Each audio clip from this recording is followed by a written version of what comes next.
My fiancé said, my bachelorette is a 2-week trip to Europe with my ex. Don't be the controlling FBF. I replied, have a safe flight.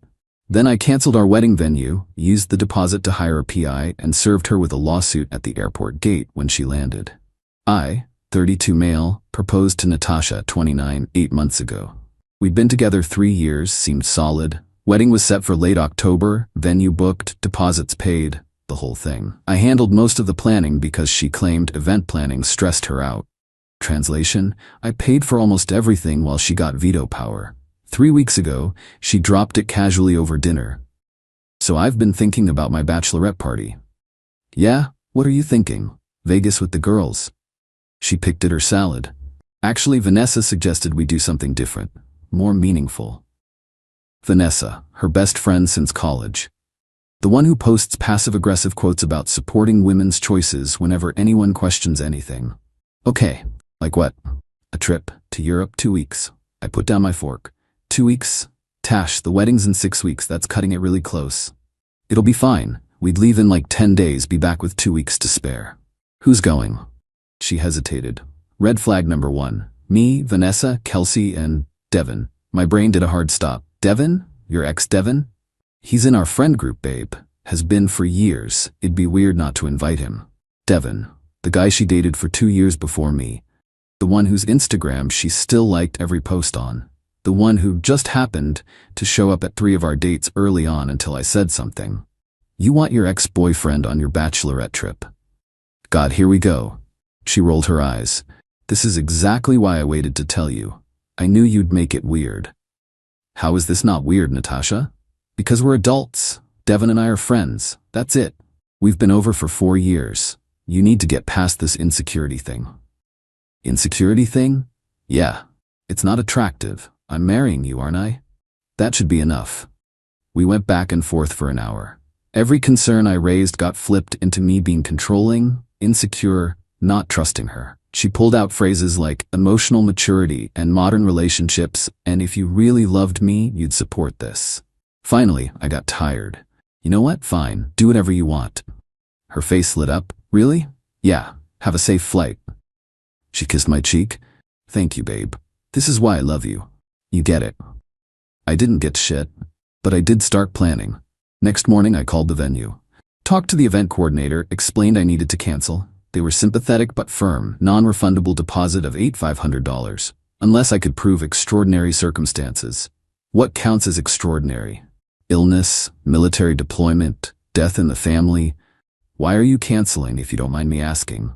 My fiancée is taking a 2-week trip to Europe with her ex-boyfriend as her bachelorette party. Long pause. Sir, I'm going to personally process this cancellation and mark it as an exception. You'll receive your full deposit back within 5 business days. God bless that woman. Next call, my buddy Trevor, who's a lawyer. Not family law, but he knew people. Dude, that's insane, he said. What are you thinking? I need a PI, someone good. Can you ask around? On it. But seriously, you're really doing this? She's going to Europe for 2 weeks with her ex. Yeah, I'm doing this. He got me a name by that afternoon. Dominic, former investigator, now does private work. We met at a coffee shop. Your buddy explained the situation, Dominic said. Here's the reality. I can't follow them to Europe. But I can do extensive background checks, social media monitoring, and I have a contact overseas who can do some limited surveillance if needed. It's pricey. How pricey? For 2 weeks of monitoring? $8,000 minimum. Could go up to 12 depending on what we find and how deep you want to go. The venue deposit would cover it. Do it. Over the next week, Natasha was weirdly giddy. Packing, shopping for cute outfits, planning itineraries with Vanessa over FaceTime. I played it cool. Asked about her trip, seemed interested, acted normal. You're being so great about this, she said the night before leaving. I knew you'd come around. Just want you to have fun. The morning of, I drove her to the airport. She kissed me goodbye, told me she loved me, promised to text when they landed. Enjoy yourself, I said. I waited until her plane was wheels up. Then I called Trevor. Hey man, I need your help with something else. Update 1, 5 days and Dominic sent his first report 3 days into the trip. It was illuminating. Subject and Devon checked into a hotel together in the first city, separate rooms, but adjoining. The other two friends, Vanessa and Kelsey, were in a different hotel entirely. Wait, what? I called him. They're not even staying together? Correct. Vanessa and Kelsey are at a hostel about 2 miles away. Natasha and Devon are at a boutique hotel, much nicer. I pulled the booking. It was made 6 weeks ago under Devon's credit card. Both rooms on the same reservation. My hands went cold, 6 weeks ago, before she even told me about the trip. There's more. My contact observed them having dinner last night, just the two of them. Very intimate, hand-holding, prolonged eye contact, that sort of thing. Vanessa and Kelsey weren't present. Send me everything. The photos came through an hour later. Natasha and Devon at a candlelit restaurant. His hand on hers, her laughing, leaning in close. Another photo of them walking through some plaza, her head on his shoulder. I felt nauseous. Then I felt clarity. Called Trevor again. I need to know my legal options. For what? She used money I gave her for wedding expenses to fund this trip. Can I sue for that? Potentially. How much money are we talking? I'd given her $4,000 3 months ago, specifically for her dress, alterations, and bachelorette expenses. She said the dress was $2,800. I'd seen pictures of her in it. Never occurred to me to ask for receipts. $4,000 that I can prove. Probably more. I'll draft a demand letter. We'll start there. If she doesn't pay, we file a civil suit for fraud and breach of promise to marry. It's an older legal concept, but it still holds up in some cases, especially with proof of deception. Do it. Meanwhile, Natasha was texting me daily. Superficial stuff. The architecture here is amazing. Wish you could see this. Miss you, I replied normally. Sounds great. Have fun. Miss you too. Dominic's updates kept coming. More dinners, sightseeing, just the two of them. Vanessa and Kelsey appeared in maybe 30% of the photos. The rest, Natasha and Devon, looking very much like a couple on vacation.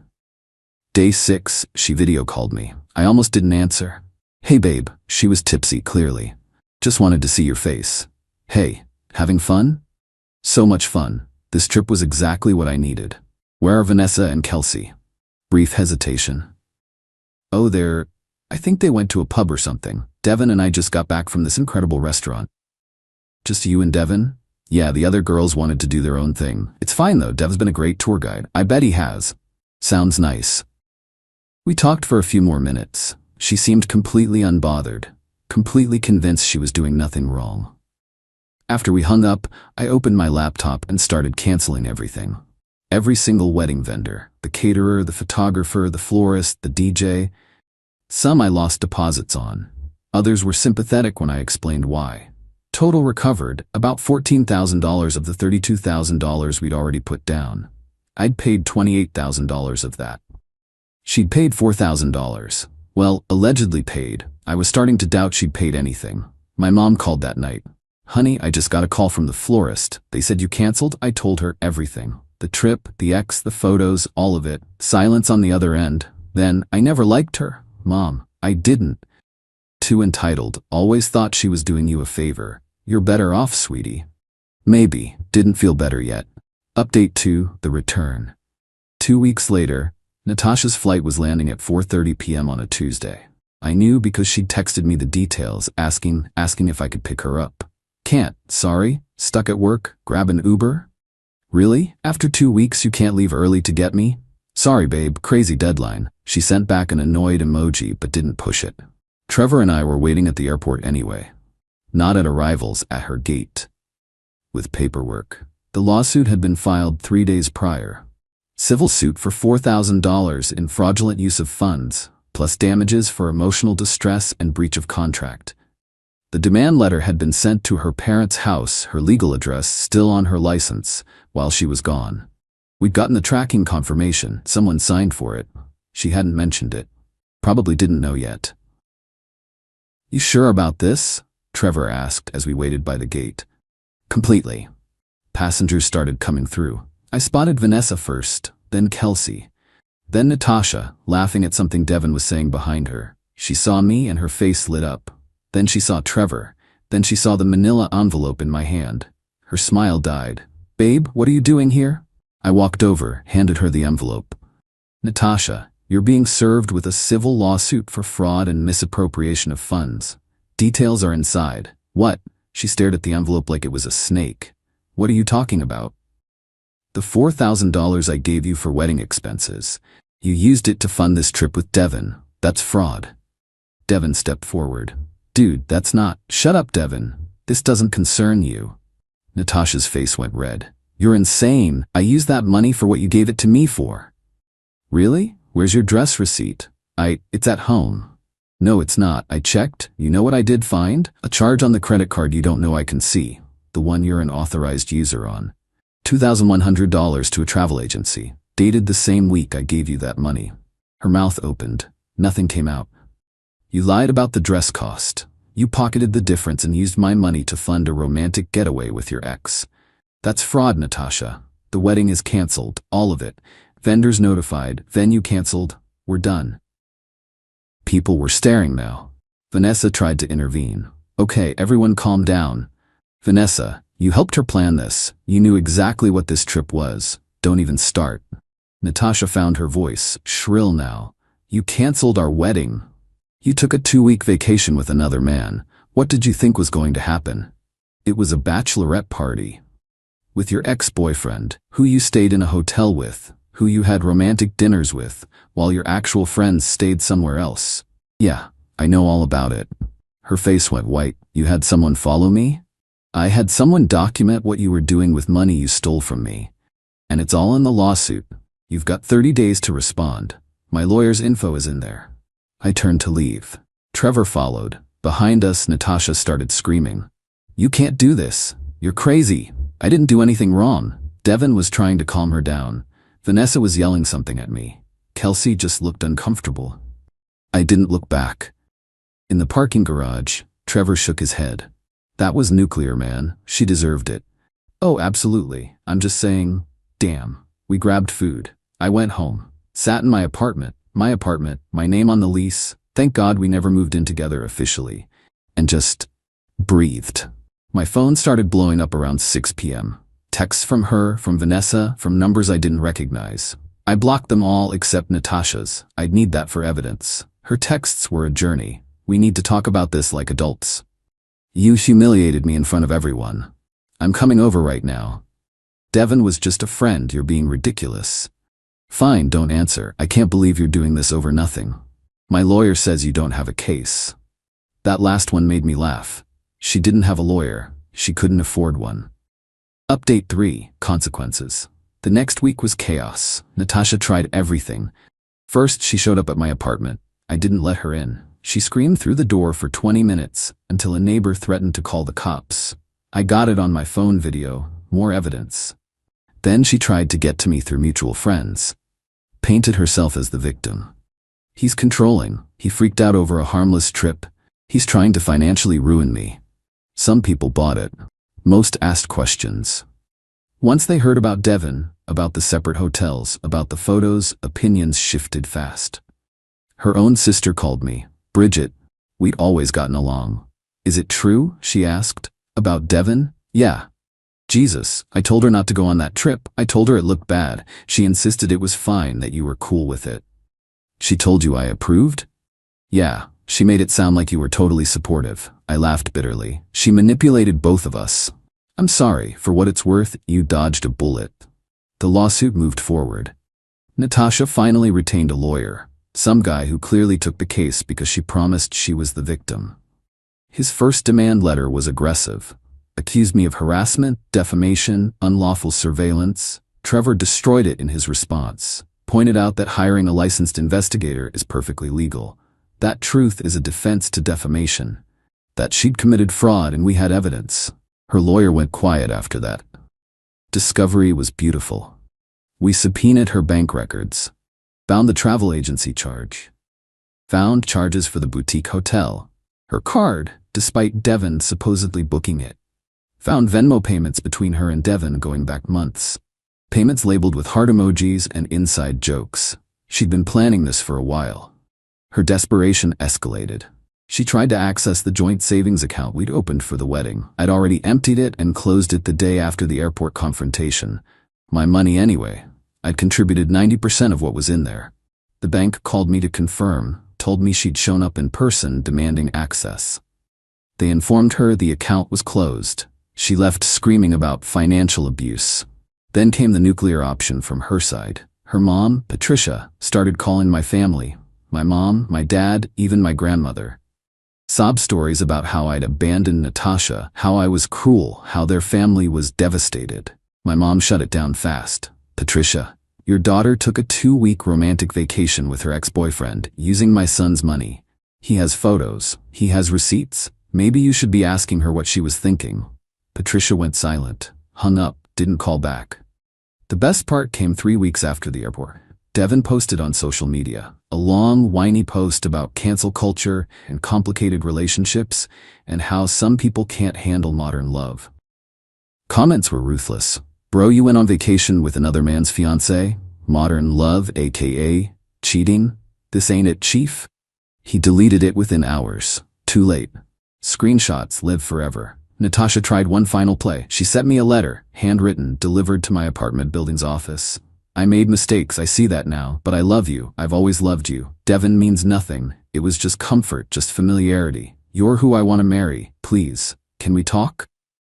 I took a photo of it, sent it to Trevor. More evidence she knew what she was doing. Beautiful. She just admitted to the relationship. The settlement came through last week. She agreed to pay back the $4,000 in installments, $400 a month for 10 months. Not ideal, but better than dragging this out. She also had to sign a statement admitting she'd misused funds intended for wedding expenses. Her lawyer tried to fight that part. Trevor reminded them we could go to trial instead, where all the photos and evidence would become public record. She signed. I saw her one last time at the settlement meeting. She looked terrible, tired, defeated.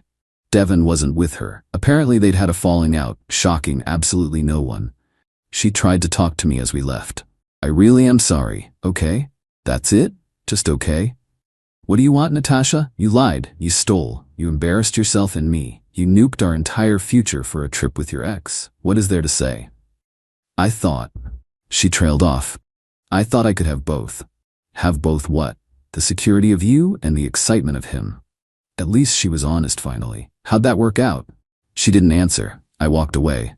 For real this time. Last thing. My finances took a hit. Lost about $14,000 total on wedding stuff even after the cancellations and the settlement. But honestly, worth every penny. Found out who she really was before I married her, before we bought a house together, before we had kids. Some people told me I was too harsh, that I should have talked to her first, given her a chance to explain. But here's the thing. She had chances. Every time I brought up Devin, every conversation about boundaries, every moment she could have been honest, she chose manipulation instead. The $4,000 lawsuit wasn't really about the money. It was about accountability.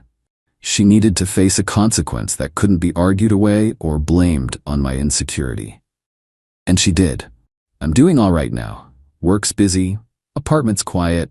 Started seeing someone new actually. Met her at a friend's party last month. Told her the whole story on our second date, figured I'd better be upfront about the baggage. She laughed and said, "Let me get this straight. Your ex tried to gaslight you into accepting her vacation with her ex. You hired a PI, caught her in the lie, served her at the airport, and sued her for fraud?" Yeah? That's the most competent response to betrayal I've ever heard. You want to grab dinner Friday? We've got our third date this weekend. As for Natasha, last I heard through the social media grapevine, she's single. Devin apparently got back with his own ex-girlfriend within a month of their trip. Vanessa distanced herself after too many 3 a.m. crying phone calls. She's back living with her parents while she figures things out. The monthly payments hit my account like clockwork. $400 every month for the next 8 months. A little reminder that actions have consequences. And honestly, that's enough closure for me.